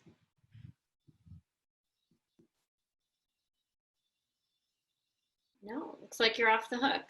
Great. Well, good luck. Hope you make the right decision. Thanks, Alexis. Yep. Okay, we are on to our final speaker, Kevin Koshorik, who is the director of the Boston Police Crime Lab. And he is going to talk to us about a case study that he's involved in. Kevin, are you there? All yes. right. So, hi everybody. I don't have a cool background like some people here, but I didn't want to screw things up, so I just left it as it is. So, welcome to my home office. Thank you all for taking the time to do this. We really appreciate it, and I want to talk to you a little bit today just about a case study and my experience as an adjunct in the program. Up until this semester, I taught crime scene investigation, which I handed off to Lex. She's excellent. I actually had her in undergrad as a student and then in grad school because I used to teach at Suffolk University as well. But really happy with the program at BU, not just because I teach there, but you're going to see in a second that we I'm gonna fast forward through some of this because I wasn't sure how much time we would have. But as you can see, we have a lot of BU alum that actually work in the Boston Police Forensic Division. So I work in the lab. I'm the director, but I started as an entry-level person, scientist. We used to call them forensic technologists. But you can see here the list is very long with the people that have graduated from the program as well as the instructors. So we have a great relationship. It's collaborative. We have a lot of projects that we work together, and we do take interns. So we are very close. I wouldn't say it's a short walk from the BU medical campus, but we are right off the Orange Line at the Ruggles T stop. So we're going to talk a little bit more about internships as we go on. But I talk a little fast, and I apologize, but we're kind of limited on time. But here I just want to talk about a crime scene because it really highlights all the different things that we do in the program. But we have this case that we respond to a few years back, and it's a person that it was basically cardiac arrest. But when the officers arrived, they quickly realized the person had been stabbed well over 50 times. So a number of people from the forensic division end up going out to the scene to process it. We do work in teams. So we have people typically from crime scene response. We have people from the lab, from the latent print unit, and then firearms analysis if necessary. But we all respond to the scene, and we document it accordingly. All of which, the documentation that we actually teach in the program is really based off of our training program in the Boston Police Forensic Division. So, a lot of the methods that we use and a lot of the tricks of the trade, we try to incorporate that into the course. And as I moved into the director position, I basically roped Lex into teaching the course because she was such a great student and she's such a great criminalist in the lab. She really brings like a fresh perspective to crime scene investigation. I loved crime scenes, processing them throughout my career. But when you look at crime scenes, you're really only as good as for your current cases. And I didn't want to really show cases from 20 years ago. Whereas Lex, she just brings a really good, fresh perspective, and she goes to a lot of scenes. But we went to this scene, we processed it, and if you look at the notes, you can see it's from 2012. The reason why I'm showing it now is it took so long for it to go to trial. We can't really show the cases in a presentation until they get adjudicated in court. So, but we went to the scene, we went in pairs. You can see here, this is the actual crime scene sketch. This is from the case, and we were there over the course of 48 hours. It takes a long time to draw a sketch that looks like this. So, just to put that in perspective, it may not look like much. It may just look like a lot of lines, but there really is a lot of thought that goes into it, and a lot of people have trouble with spatial perspectives when they're trying to draw a sketch like this. So we incorporate that into the crime scene course. And the crime scene practical is at a house out in Holliston, Mass, on some property that BU owns. And I'll tell you right now, when you drive down that driveway, you're thinking there were a lot of crime scenes that actually happened here. It's as realistic as you could possibly have a crime scene house. It looks like something straight out of a movie, a horror movie. So it's a pretty good experience at the end of the course. In this particular case, there was a lot of blood. So we're immediately thinking about DNA, bloodstain pattern analysis, latent fingerprints, and then there also happen to be some footwear impressions that you can't really see in the photos just yet, but you'll see them as the presentation goes on. But this is a walkthrough of the scene. So where that body was located in that original photograph, if you walk towards that body, there's a door right to your right, and that's where the scene begins. It's a basement level apartment. We call those triple deckers. If you haven't been to Boston before, they're very common all throughout the city, very old construction. But we process a lot of these scenes where we're just taking over a whole floor where the crime occurs, and we process it, as long as it takes.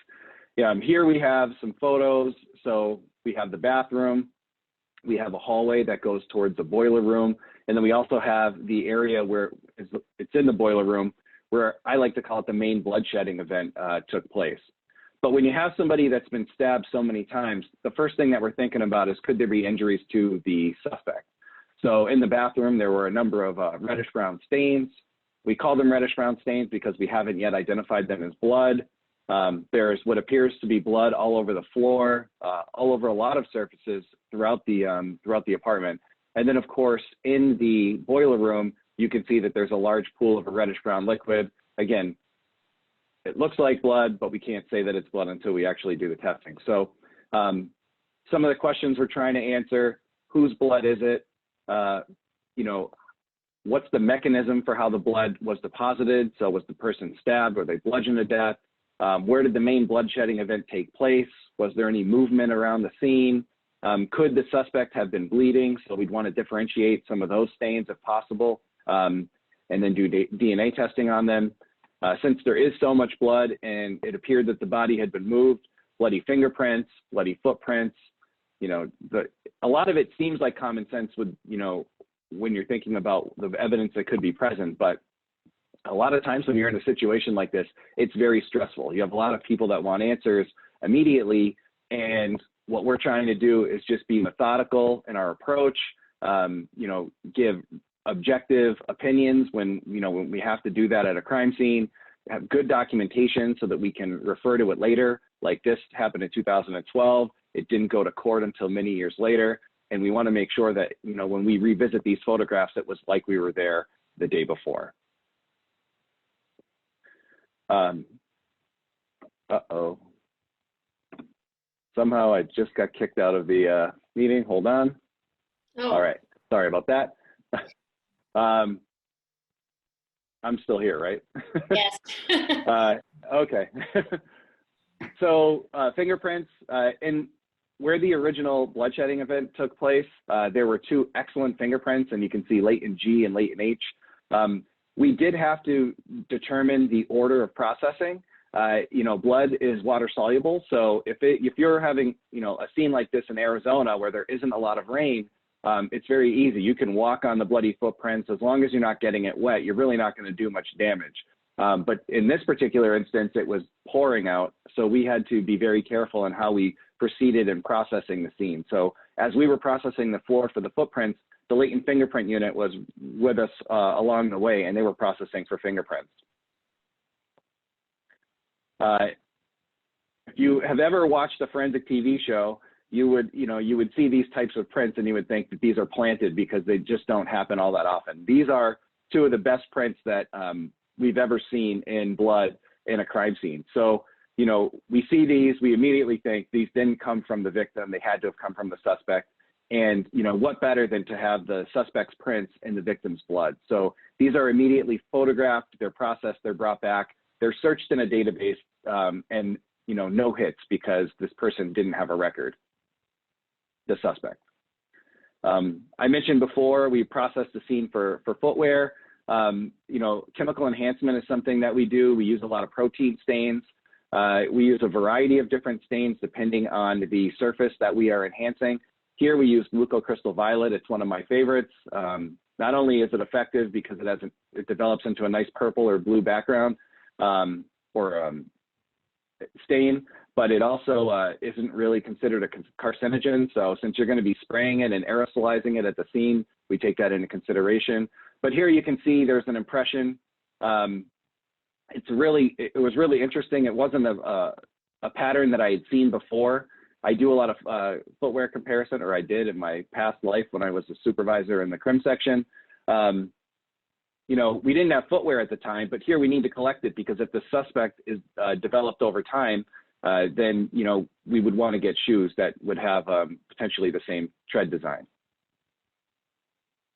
Another impression, we didn't collect every impression because there were literally hundreds of these impressions that looked the same throughout the apartment. So we collect the best examples that we could find throughout the apartment, which I think resulted in about 11 impressions. We only found one impression that didn't look like this. It was a different tread design. So we obviously collected that as well. It's not relevant, so I didn't include it here. Blood stain pattern analysis. You know, we're trying to figure out where did the main bloodshedding event take place. There is a blood stain pattern course through Boston University. So you know, that's something that is, it really is relevant to this here. We send all of our people actually to that course if there are openings. And, you know, additionally, we have a lot of students that we hire, or former students. So, you know, they already have this course, and it makes them very valuable for crime scene investigation, because that is, you know, one of the functions in the crime lab. So where did the bloodshedding event take place? You know, was there movement throughout the scene? You can see in the picture to the left that it looks like there are drag marks on the floor. Those can be enhanced as well. But when you take that bloodstain pattern course, you are actually making these types of patterns in the class. There's a lot of hands-on. Actually, about 50% of it or more is considered hands-on. So what they do is they get bovine blood, or even, you know, pig blood. They add a preservative so it doesn't clot, and then you use that to create these different patterns. And I can tell you from my experience, it's an excellent course. The instructor is excellent. The curriculum for that course is excellent as well, and it's really beneficial. We also have to document it with a sketch. So here to the right, you can see that there's an exploded sketch where we fold down the walls. We do go over that in the crime scene class. The reason why we want to use an exploded sketch is that we can actually fold down the walls and look at the stains that are present on the ceiling, on the walls, and they're relevant to the parent location. So you can see here that we basically have stains that just emanate out from where that chair is located. It's hard to see in the photo, but if we were at the scene, if you flip the chair over, you could actually see that there are a lot of stains underneath the chair, which would mean that if the chair was in that current position during the bloodshedding event, that the person had to have been on the floor at some point in time. So there is a story to tell as we do the bloodstain pattern analysis, and it provides very valuable information to the detectives. So there was a suspect that was developed. Detectives, you know, we're processing the scene, and that's our role as civilian scientists, but there are detectives that are out investigating the crime. They go to the local watering hole, and they meet with the bartender, and they say, yeah, there was this kid that left with the victim, and they left, you know, at a certain time, and they went back to his place. They also figured out through a partial plate that there was a gypsy cab that picked up these people. So that's back before there was Uber and Lyft. You know, there used to be gypsy cabs. Basically, you know, they were unlicensed cabs, and if they, you know, drove up to you and said, hey, I'd bring you home for 20 bucks, and you're waiting for a cab at a cold night, that's how you would get home. I don't recommend that to anybody, but that would happen back then. So, you know, they end up finding this car. They find blood in the car. We collect the blood. The guy gives us consent to do the search. Otherwise, it would have had to get a search warrant. Additionally, there's a law class. You may have already heard about all the different courses, but the law class is also very valuable. It provides, you know, the students with really like practical experience in testifying in court. You're not just learning about case law, you're actually getting up and testifying in mock situations. And I'll tell you right now that a lot of times the mock testimony is much more difficult because you have your peers' eyes on you. You have your instructors that know what they're doing, and their job is to make you as uncomfortable as possible, just to kind of prove a point that, you know, testimony is a very serious thing. And people don't often get that type of experience where, you know, if I could take the people who didn't graduate from BU and put them through that course, I think we'd all be much better at testifying. So get back to the case.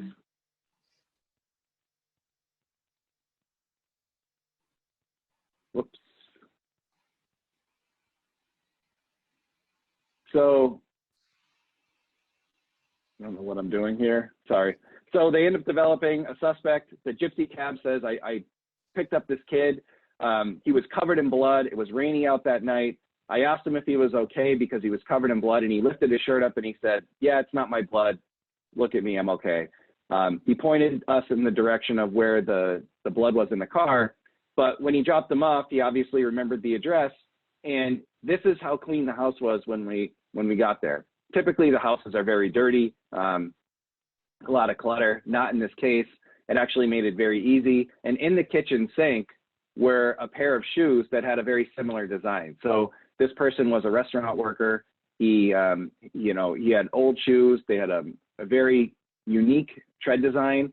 You know, we typically get sneakers, Adidas, Nikes, Puma, a lot of Nike Air Force Ones. These obviously are not the Nike Air Force One. So they had a unique tread design. And of course, when they're in the kitchen sink and they've been rinsed a few times, you're obviously, you know, going to have some flags that are raised there. This is the kid's bedroom. He was a 19-year-old kid. So he wasn't 21, but he was out at a bar. Very clean room. I don't know what 19-year-old has a room that looks like this. The hamper in the closet, we were keyed into that once we searched the bed and the closet. And there was a sock in the hamper that was stiff as a board and was basically saturated with what appeared to be dried blood. So that was collected, as well as some other reddish brown stains that we saw throughout the apartment. The fingerprint comparison, so they ended up obviously getting a suspect through that gypsy cab. The fingerprint comparison, these are the actual court charts that were used for the trial. So we use Adobe Photoshop to process the image. I don't want to say enhance because I don't think that's really the right phrase or term, but we use it to process the image where you can see here that using the different colors that correlate to the known impression, you can see that there is agreement between the unknown and the known. So latent B was found at the scene, but the two that are really interesting are G and H. And you can see here, that there's sufficient correlation to individualize them to the fingers from Santa. So the name of my presentation is Santa's Sleigh because the kid's name was Christian Santa. Feel free to Google it if you want. It's a pretty well-known case in Boston. In terms of the bloodstain pattern analysis, using my training and experience, and I took a course that basically followed the same curriculum as the one that you would be taking at BU if you choose to come. I concluded that the main bloodshedding event took place in the boiler room, and there was movement throughout the scene, that those marks on the floor were drag marks, and and he was deposited outside. So what I think happened is he tried to move the body, and typically when you're trying to move a body, you don't realize how heavy it is and just what dead weight actually is when you're trying to lift somebody up in an awkward size, and also they're covered in blood, so they're slippery. And when he couldn't do that, he ended up leaving them outside. And then here are the court charts for the shoes. So what I did do is I reversed the actual shoe. I flipped it over so that it was in the same orientation as the unknown impression and the known inked impression. So I did follow the same basic workflow as the latent print unit, where I just have the circles in the appropriate color to show where they correspond with the known and the unknown. And the difference between footwear and latent prints is your latent prints, your fingerprints, actually, they persist over time. So they never change unless you have some sort of damage to the dermis of your skin. So with footwear, it constantly changes. So the longer you wait to get those shoes, the more that they're going to change. So these were taken right away, so that made it much better. But that is the big difference here. So what I wanted to do was show the actual shoe, the inked impression, and then the unknown from the crime scene. And then just another example. The good thing about these charts too is that they show the jury exactly, how you arrived at your conclusion. But also, I mean, I don't think that there's a juror that's going to look at this and not see this themselves. So while it does require training, some of these disciplines, you look at this and the training is there to back you up and give you your credibility. But when you're looking at something like this, I think anyone can see that these treads have been basically ripped off of the shoe, and they reproduced in the unknown impression from the crime scene. The DNA results. So, there are obviously DNA courses that you can take at BU, but the DNA from this case, they were all single source and they were from the victim. That is actually unusual because DNA testing is so sensitive. a lot of times we do end up with some mixtures in the case. And in this particular case, everything came back to the victim. So you had suspect's prints in the victim's blood. You had victim's blood in the suspect's house. We weren't able to obtain a DNA profile from the victim in the shoes, but it did test preliminarily positive for blood. Because they were rinsed so many times, you know, they must have rinsed away the blood. It was just below our detectable limit. But it ended up going to trial a few years ago, or a couple of years ago, and it was supposed to last a week. It ended up lasting over a month because the defense attorney had us on the stand, all the witnesses, I'd say on average about 6 hours each. That's a long time. Typically, you might wait for 6 hours to testify, but you're not necessarily on the stand for a total of 6 hours. One of my colleagues, it was her case. I just did the footwear and bloodstain pattern evidence. She was on the stand for over 8 hours. That's actual testimony talking. That's pretty unusual. I was on the stand for a total of 4 hours just to talk about the footwear and the bloodstain pattern analysis. It was pretty interesting. You know, the suspect said that he went back and he was drinking with the victim, and that there was some sexual assault that took place. He doesn't admit to killing the victim. He said, "I didn't do it, but if I did do it, it's because I was assaulted." So very lengthy cross-examination. And, you know, again, I think that the law classes at BU would definitely prepare anyone for that type of cross-examination. But the defense attorney actually kept focusing on the fact that we only collected one swab of a bloodstain from the boiler room. And when I say that, I usually get a lot of raised eyebrows, but we collected dozens of items that had blood all over it. So rather than just collect swabs, we collected the items themselves, and then we could, you know, go back and test them. But we really didn't need to do that. All the blood stains appeared to be emanating from the parent area, which is that big blood-soaked, blood pool area in the boiler room near that black chair. So the jury had it for a while. They ended up convicting him of voluntary manslaughter, which was basically a mandatory sentence of 10 to 12 years because this kid did not have a record. You know, the prosecution was not happy with that verdict, but it is what it is. We couldn't answer the sexual assault question. That really wasn't for us to answer anyway. You know, we were just objective in showing that the bloodshedding event took place in the boiler room, and then the person was moved throughout the scene. And then, of course, individualizing the shoes and the fingerprints to the suspect.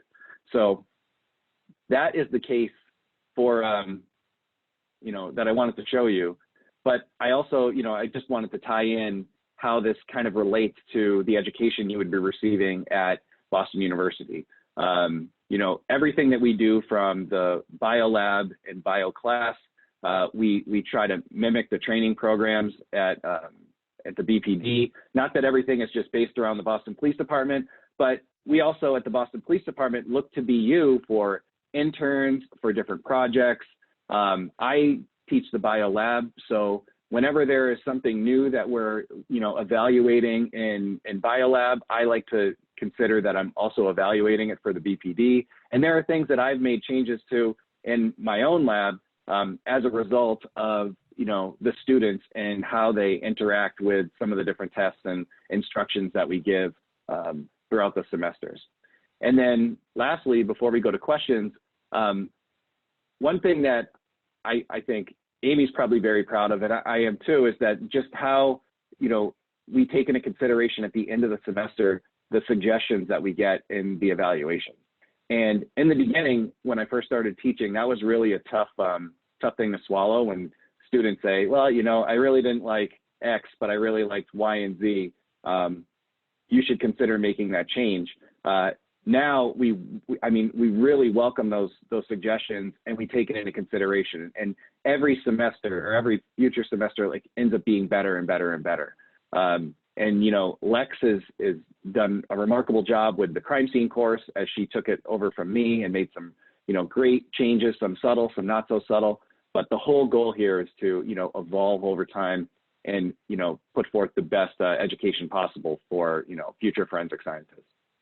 And lastly, we just had a group of people from Boston Police Department, a number of whom graduated from BU, take the ABC exam, and they all passed.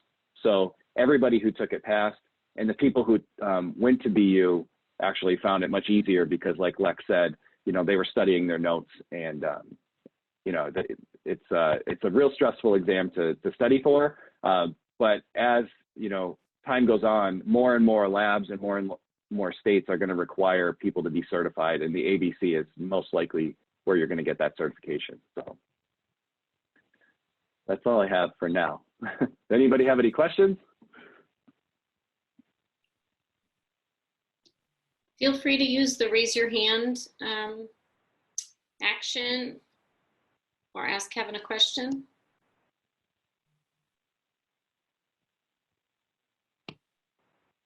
Well, before I go, I want to say one more thing. So about internships, we haven't, with this whole health emergency, we really haven't been able to take interns, but we just had 5 positions open up in the lab, actually 6 if you don't count the internal move that we had. And 3 of the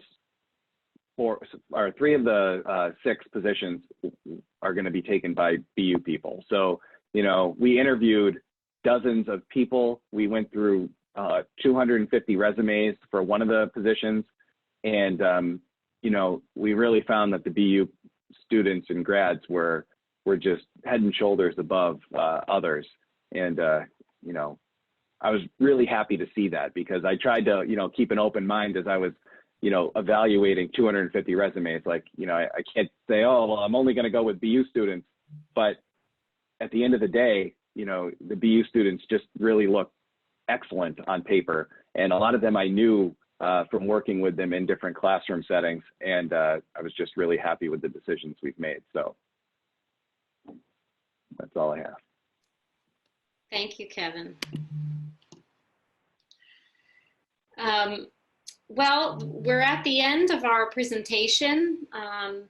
As others have said, we're so sorry that we weren't able to do this in person. We were supposed to give you tours and have a wonderful dinner together. But obviously that couldn't happen. I do think that maybe one bright spot or silver lining in the fact that we couldn't meet in person is that probably more of you were able to join us today than if you had to travel to Boston. So I am grateful that we have such a great turnout of accepted students. And I'd like to just open it up for questions before we say goodbye. Again, please just, if you can figure out the raise your hand function, go ahead and use that. And if not, you can just kind of maybe interrupt when others are done. I just wanted to mention quickly, for students that are, planning to come to Boston or thinking about coming to Boston, if you want to connect with others on this call today, you can send private messages to one another. So if, I don't know, I was one of the students and I was looking for a roommate, or somebody looked friendly, or whatever, you could always, reach out to them and share your email address or your contact information with them. That something like that might be helpful. Whereas in person, that would be a little bit easier. It's still, possible. All right, Simone, do you have a question? Yes, I was wondering, so are there lab assistantships or graduate assistantships? And if so, what's the likelihood of receiving one? I'll answer that for you. We do have lab assistantships and TA positions. A few of those positions are offered to incoming students, and the students who were given that opportunity have been notified of that already. But we purposely save, half of those positions for students after they've already enrolled in the program. And so come the end of the fall semester, there would be a couple of positions that would be posted for spring, and any student who is enrolled in the program at that time could apply for them. Okay, thank you. You're welcome.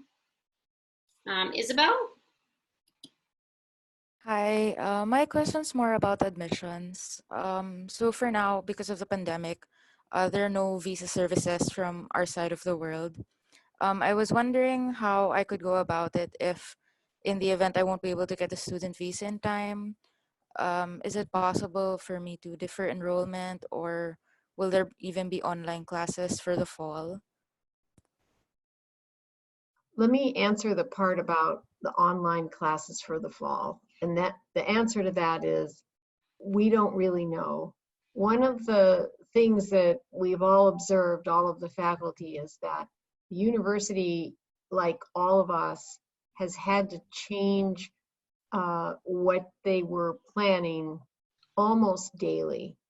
And it's pretty tricky, as you know, because you make a plan and then a couple days later or a week later, the situation changes. So I think we're too early to know whether there would be online classes in the fall. We're certainly hoping to be teaching in person and that people will be here in person. I'm going to let Amy, there is a way to defer, and Amy can tell you a little bit more about that. But I did want to just say that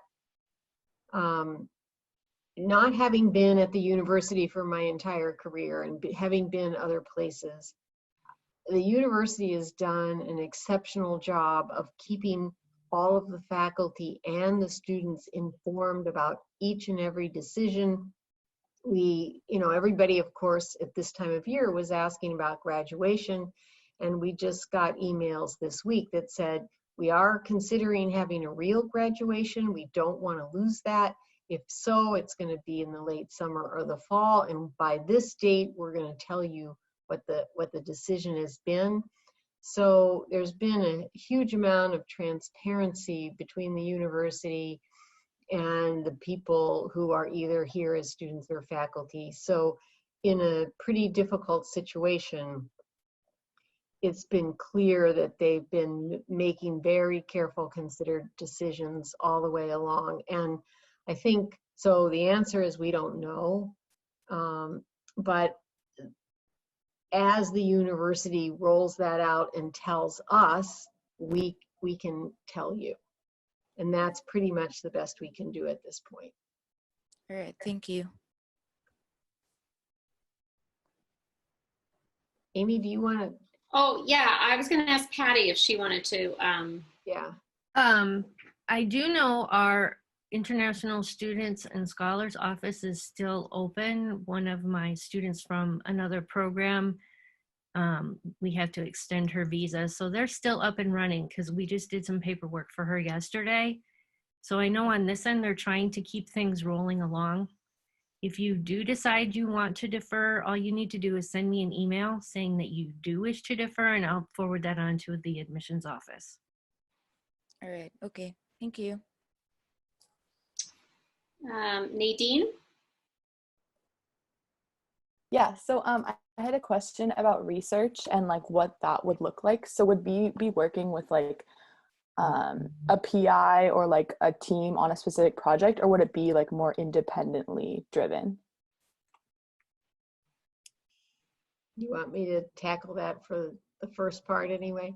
So we have a process which goes as follows. Near the end of the first year, near the end of the time when you've been finishing all your courses, we put out a list of projects and ask all of the students to rate their interest in those lists of projects. And based on that list and those responses, we assign students to a PI. And then I'm just going to generalize because this is what I do. So after that, so I'll get some students assigned to me. Those are students generally who are interested in DNA. Then I'll talk to each one of those students and say, here are the ongoing projects. here are some things we might consider adding. And sometimes students have a particular thing they're interested in doing. And what happens often is that that thing is too big. But you can take a part of a big topic and say, well, that is an interesting idea. Maybe we can work on that topic, and let's narrow it down to make it small enough so that it's manageable for a master's thesis project. And then from there on, it depends a little bit about how new the project is and how independent the student is prepared to be. And some students, we do planning together, other students do planning on their own and then bring it in and say, okay, well, what do you think about this? So at that point, it gets pretty individualized as in terms of what the PI is going to do, and maybe some of the other faculty might want to comment as well. Yeah, there's, you know, students come with such varied backgrounds and experiences in undergrad. You know, some have extensive analytical experience on instrumentation that we're going to be utilizing for their research, whereas others may not have had that opportunity to dive so deep in their undergrad. So there's typically a period of training, sort of getting that student to the point that they can work independently. And that period of time really depends on that student's previous experiences, whether it's an undergrad or maybe a work environment. And then the research project goes on. As Dr. Cotton said, you know, it would be, sometimes it's going to be on site at Boston University, but we have students who also do their research off site. It's like waters, devices, the student's going to have a even different experience where they might be working with scientists there. So it does depend on where the student is working and their experience, their previous experience, and what needs to be done to get them to the point that they're independent. Great, thank you. You have any other questions? Joseph?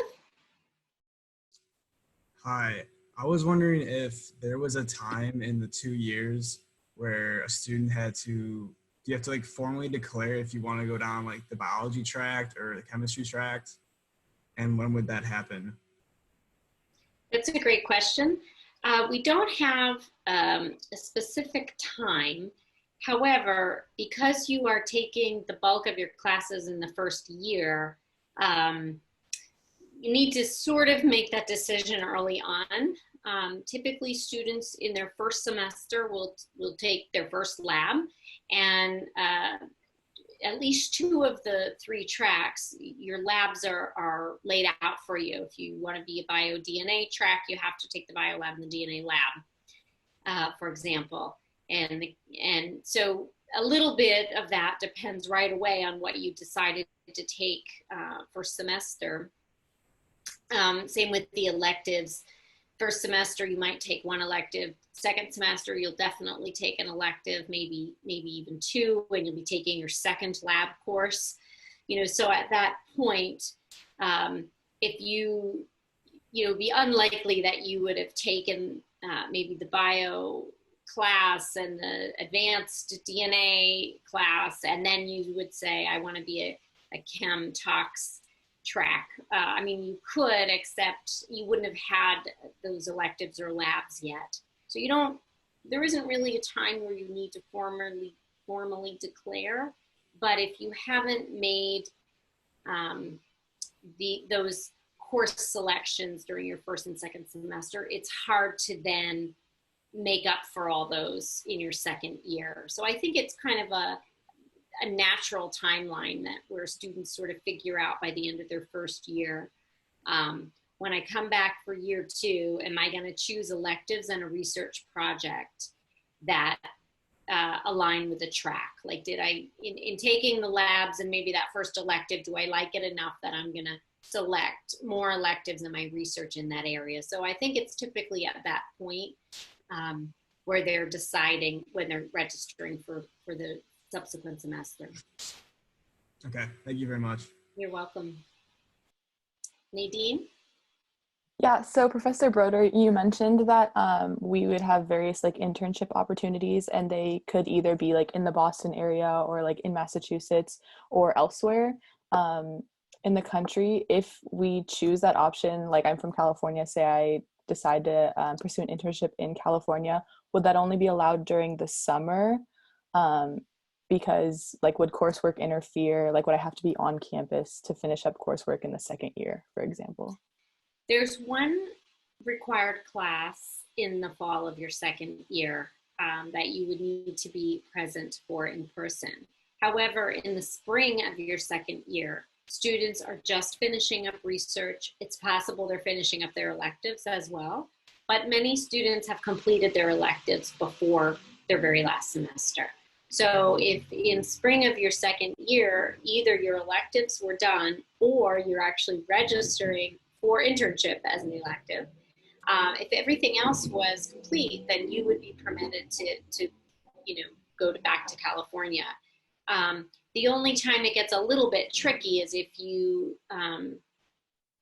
your actual thesis research had taken place in the BU labs. It can be hard if you can never meet with your instructor in person to discuss, the way that you're analyzing it or your data or your writing, although we all got accustomed to doing all our meetings online real fast. So maybe that'll be easier in the future. So that's just something you'd have to make sure your PI was okay with. But, we definitely have had students. We had a student a few years ago, I remember, got an internship at the Army Crime Lab, which is right outside of Atlanta. And she went the spring of her second year.